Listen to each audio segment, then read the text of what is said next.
Every community has its own needs. Some communities that live in colder climates will have very specific needs to their climate, their environment, their town, their geographical location. Communities in deserts will have to deal with water and making sure they get decent water, good clean water. Communities in cold climates will make sure they got a good distribution of heat and energy and electricity and so forth. So different communities, different cultures have different needs.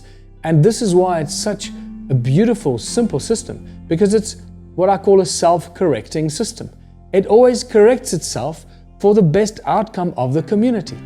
There's nothing you can do as an outsider. Once the community has everything it needs, once it has all the projects that are feeding the community with all the arts and crafts and culture and food and water and fabrics and shoes and furniture and everything we need comes from our own community, and it's accessible to everyone, it's incorruptible. You can't corrupt it, because what can I offer you that you don't already have? And this is a big hurdle for some people to get across. We're so poisoned by capitalism that we know and understand how money corrupts everything. And with money you can corrupt politicians, presidents, religious leaders. You can corrupt pretty much everyone with money. But that no longer applies, because there's no more money. Even if you do exist in the early stages, inside like a bubble inside a capitalistic town, but you're already now driving these community projects. The community projects are driven by the Council of Elders and the people that work without money. So what am I going to be able to offer you that you don't already have in the early fledgling stages? Very little. And the moment I do that, I expose myself as being the corrupt person in the community, trying to undermine what everyone is trying to achieve to benefit the community. So everyone's focus will go on you and say, what are you doing? Stop doing that.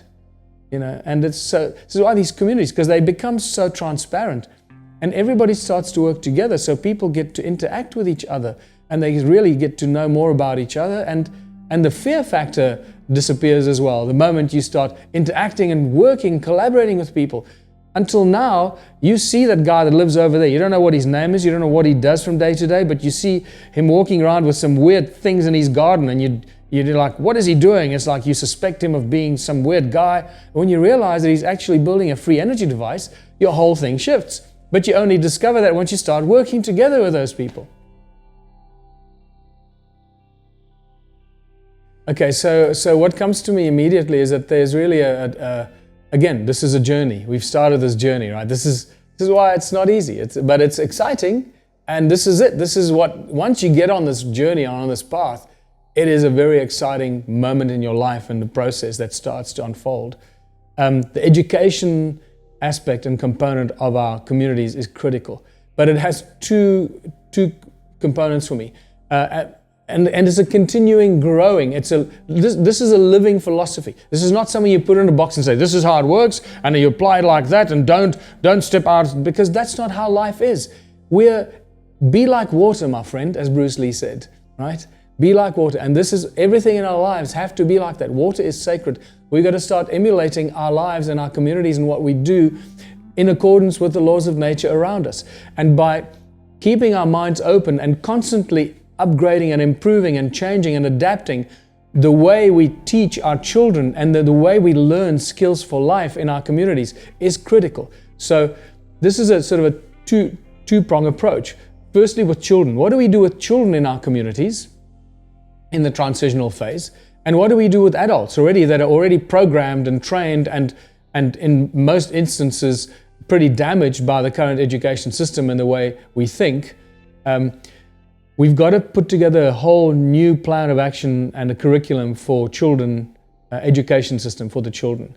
And I'm of the firm belief that sitting in classrooms, reading from books is not an education system. Hands-on, experiential, learning through play. Plato said, unless children learn through play, they're not going to learn anything. And unless playing games is a critical part of your education system, your children will not learn anything. And this is why some of these philosophers of ancient times show us how wise they were and how we have removed all that wisdom from our society today. Again, by design. Remember, our education system that we have today was imposed on us by the Rockefellers, the Carnegies, and these other banking families to create a programming system, to create a future labor force, with people looking for jobs to keep the money thing going. So we're not going to be doing that. We're going to be trying to turn our children into, we're going to be turning our children into respectable, well-balanced, brilliantly informed members of our society that have got incredible skills for life on all levels. So starting the children from the earliest of age to love and respect Mother Earth, to respect our planet. For me, that's always been one of the key components. The moment the children grow up from the age of 5, 6, and 7, loving the earth, knowing how to grow seeds, how to grow plants and food, how to start with the basic things about water and soil and how this all works, and nature, how all the trees and the bugs and the worms and how that all works together. Once they have that as a foundation, they will never allow anyone to hurt our planet. So I think that's a critical component, and that also makes them understand how they fit into this cycle of life and the nature of the law of nature that we find ourselves in. And that needs to then move into an experiential skills transfer program, little internships from children playing this and painting and drawing and sculpting and building, and then being learned a little bit more. And these internships then grow from building little things and creating little things and learning about science and chemistry and all that in all its beautiful diversity, not just the way we learn in our classes today. And I suspect that this will then start to cross over into the community projects that are already part of our society.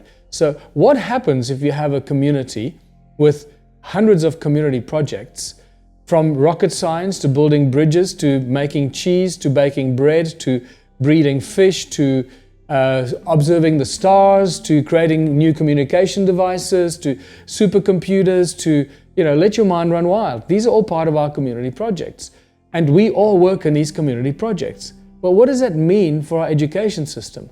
That means that within a few years, all of us will become very, very skilled in each one of these areas because we've worked in these areas at some stage or another for our 3 hours a week, or possibly more, because you get attracted to building supercomputers, so you're going to want to spend more time with the guys building supercomputers. That becomes your hobby and your calling in life.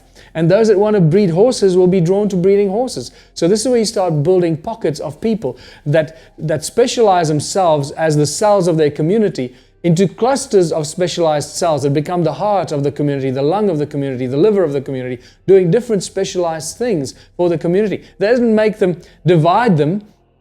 It allows them to provide that service for the community on a much better, much higher level. And this is why each and every one of us will become so knowledgeable and skillful in all these things. Within a few years, we'll all know how to build a bridge, how to bake bread, how to build a rocket, how to create free electricity. You don't have to learn it from a book. We'll have it from hands-on experience. And that changes our whole perspective on education, and especially adult education in the transitional phase. So within 3 years of implementing an Ubuntu contributionism philosophy in one of our towns today, within 3 years, imagine how well adapted and far more informed and able the people will be in our little town, in our communities. It is spectacular. We can't predict how this is going to explode. So what I'm suggesting is that we'll have to find a foundation for educating our children, putting that in, but allowing it to grow and expand organically as the needs for the community are determined by the community itself, which is then guided by the Council of Elders. So it's always about what's best for our community.